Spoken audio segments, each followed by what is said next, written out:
Hello everyone. आज मैं 11th की एनसीईआरटी स्टार्ट करूंगी जो बायोलॉजी की है, और ये बुक जो है वो इंग्लिश मीडियम में है, पर मैं कोशिश करूंगी कि हिंदी में भी समझा सकूं। ओके, तो ये इंट्रोडक्शन वीडियो है। नेक्स्ट वीडियो से हम चैप्टर वाइज स्टार्ट करेंगे। ओके,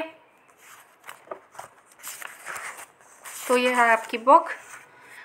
सबसे पहले देखते हैं कंटेंट, इसमें क्या क्या कंटेंट है।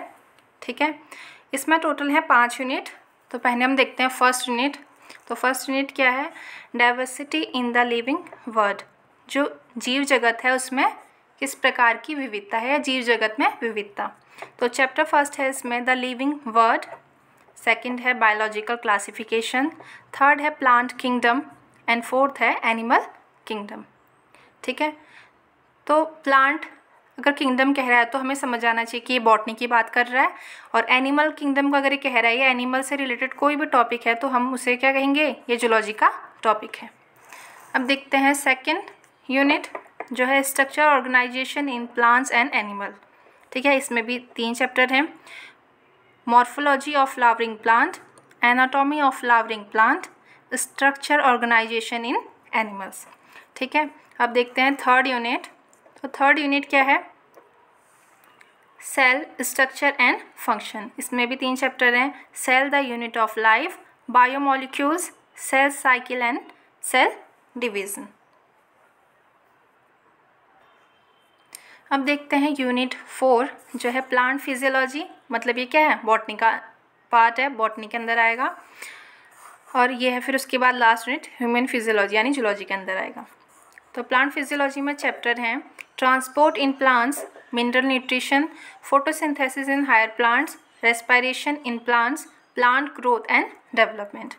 उसके बाद लास्ट यूनिट है हमारी ह्यूमन फिजियोलॉजी, जिसमें जो फर्स्ट टॉपिक है वो क्या है? Digestion absorption. उसके बाद है breathing and exchange of gases, body fluids and circulation. फिर उसके बाद नेक्स्ट है excretory product and there elimination. उसके बाद है लोकोमोशन एंड मूवमेंट। फिर उसके बाद है न्यूरल कंट्रोल एंड कोऑर्डिनेशन, और लास्ट है केमिकल कोऑर्डिनेशन एंड इंटीग्रेशन। अब देखते हैं फर्स्ट यूनिट। फर्स्ट यूनिट में क्या है? तो फर्स्ट यूनिट है हमारी diversity in the living world. तो इसमें भी हमारे 4 चैप्टर हैं। द लिविंग वर्ल्ड, सेकंड है बायोलॉजिकल क्लासिफिकेशन, थर्ड है प्लांट किंगडम और फोर्थ है एनिमल किंगडम। तो अब हम स्टार्ट करते हैं फर्स्ट यूनिट से। तो ये कह रहा है biology is the science of life forms and living processes. Biology science की वो पार्ट है या वो ब्रांच है जिसमें हम लाइफ की फॉर्म के बारे में और लिविंग जो भी प्रोसेसेस होती है उनके बारे में पढ़ते हैं। The living world comprises an amazing diversity of living organisms। जो लिविंग वर्ड है उसके अंतर्गत क्या पाई जाती है? जीवों में बहुत ज़्यादा अमेजिंग टाइप की डाइवर्सिटी पाई जाती है। डाइवर्सिटी मतलब विविधता, मतलब डिफरेंट टाइप के क्या हैं? ऑर्गेनिज्म हैं। तो हम उन सब के बारे में पढ़ते हैं। फिर आगे कह रहा है early man could easily perceive the difference between inanimate matter and living organism.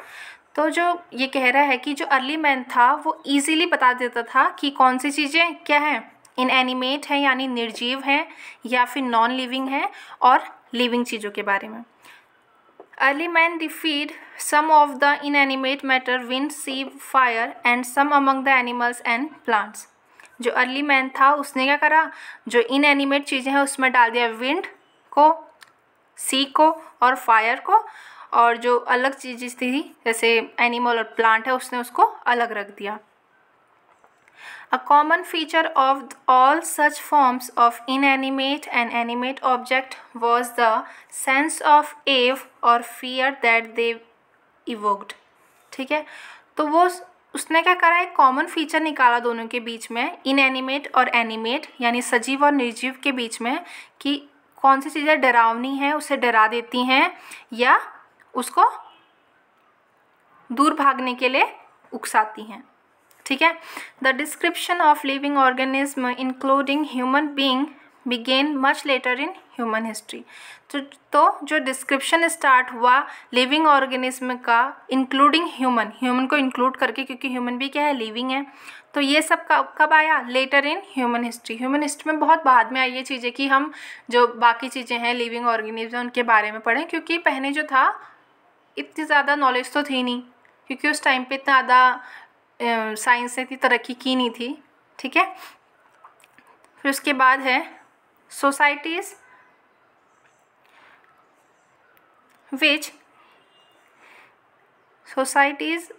which indulge in anthropocentric view of biology could register limited progress in biological knowledge. तो जो सोसाइटी थी, जो समाज था, वो क्या था, मेनली मैन पे बेस्ड था, मतलब जो सबसे ज़्यादा इंपॉर्टेंस थी वो मैन को दी जाती थी, उसके बाद जो बाकी चीज़ें थी उनको सेकेंडरी रखा जाता था। एंथ्रोपोसेंट्रिक व्यू क्या है, it is a view that considered human to be most important factor. ये एक ऐसा व्यू है साइंस का जिसमें क्या माना जाता है कि जो ह्यूमन है वो सबसे ज़्यादा इम्पॉर्टेंट है और बाकी सारी चीज़ें क्या है, सेकेंडरी है। ठीक है, इसीलिए क्या हुआ, इतना ज़्यादा लोगों ने, या उस टाइम के जो अर्ली मैन था उसने इन चीज़ों के पीछे इतना ज़्यादा ध्यान नहीं दिया। ठीक है, systematics and monumental description of life form brought in out of necessity detailed system of identification, nomenclature and classification।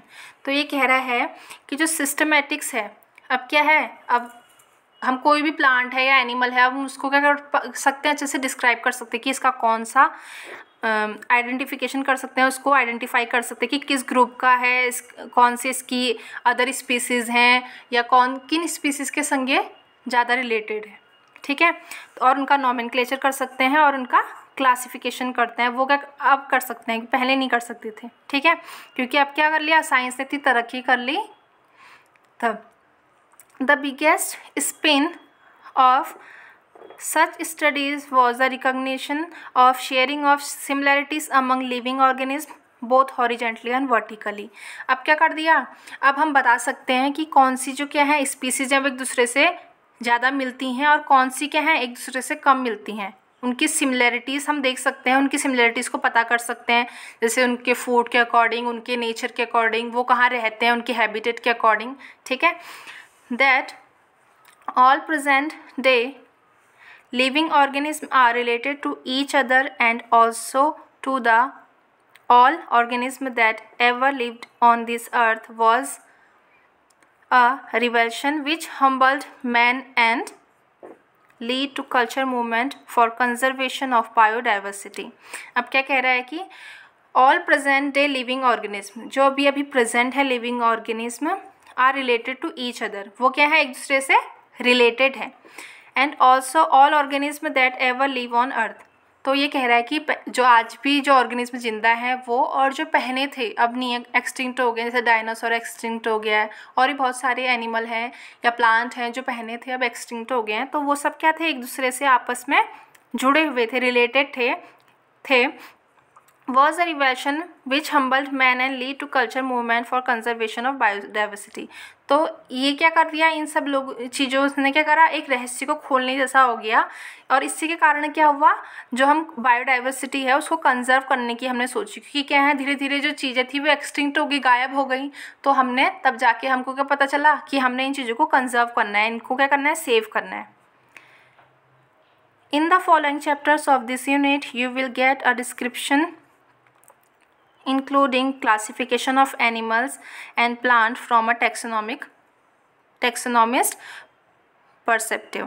तो अब जो हम चैप्टर पढ़ेंगे, इसमें 4 चैप्टर जो मैंने बताए, तो उनमें हम क्या पढ़ेंगे, उनमें हम ये चीज़ें पढ़ेंगे कि कैसे क्या है उनका क्लासिफिकेशन करते हैं एनिमल्स का और प्लांट्स का, किसके व्यू पे, टैक्सोनॉमिस्ट के व्यू के अकॉर्डिंग।